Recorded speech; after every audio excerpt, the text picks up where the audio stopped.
I needed to get away. That's all it was.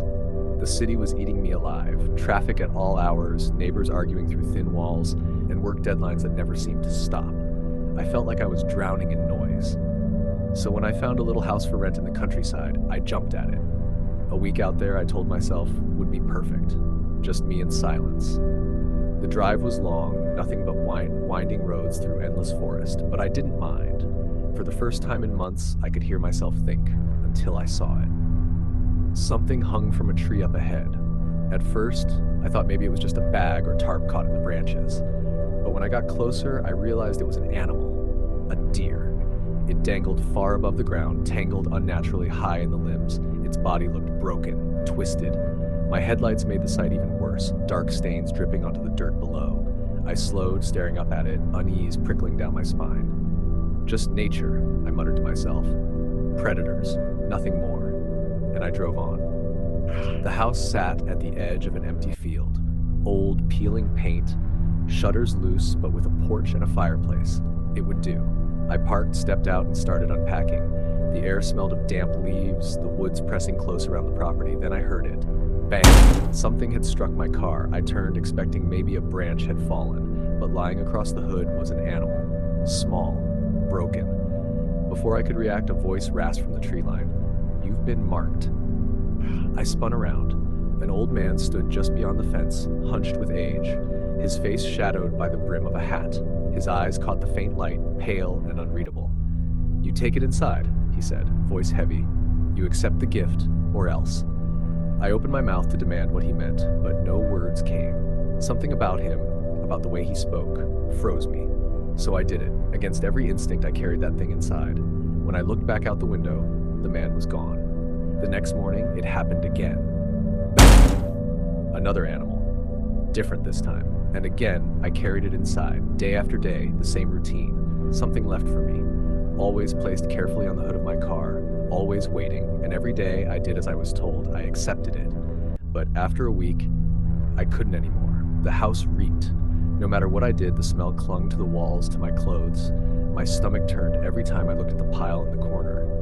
So when I found another one that morning, I grabbed it, stormed into the woods, and hurled it into the undergrowth. That's when I heard it. A sound that didn't belong in this world. It wasn't human, it wasn't animal, it was something in between, sharp, guttural, shaking the trees, a warning. That night, I couldn't sleep. I lay in bed, every nerve on edge, listening. The quiet wasn't peaceful anymore. It pressed down on me like a weight. And then I heard it. Breathing. Outside the window. Slow. Heavy. Followed by footsteps. But they weren't even. They weren't natural. Staggering. Jerking. Too many at once. I crept to the window, heart hammering, and pulled the curtain back just enough to see. That's when I found it. At first glance, it looked like a deer. Same shape, same height. Antlers rising above its head, but when it moved, everything inside me screamed that it was wrong. Its limbs bent the wrong way, joints twisted. Its body was hunched, skin stretched too tight, face slack as though it didn't quite fit. The way it carried itself was jerky, almost clumsy, like something pretending to walk. In its mouth was a small animal. It dropped it carefully onto the hood of my car. Then it turned its head. Our eyes met, and it froze. For one long, endless moment, it stared straight at the window where I stood. Then, without warning, it bolted.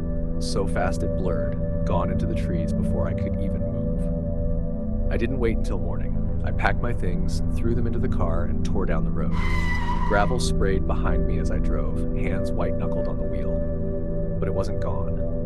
In the rearview mirror, I saw it. Sprinting after me. Its legs bent at impossible angles, its head lurching with each movement. But it was fast. Faster than anything had a right to be. And every time I blinked, it was closer. I pressed the pedal to the floor, praying the road would take me back to the city before it reached me. By some miracle, I made it. The trees thinned, streetlights rose around me, and finally, I was home. I collapsed in my apartment, exhausted, telling myself it was over. But that night, as I sat in the dark, I heard it again. Bang! I froze. Slowly, I walked to the window, and there, on the hood of my car parked outside, was something small. A bird. Left neatly in place, because once you've been marked, there's no escape.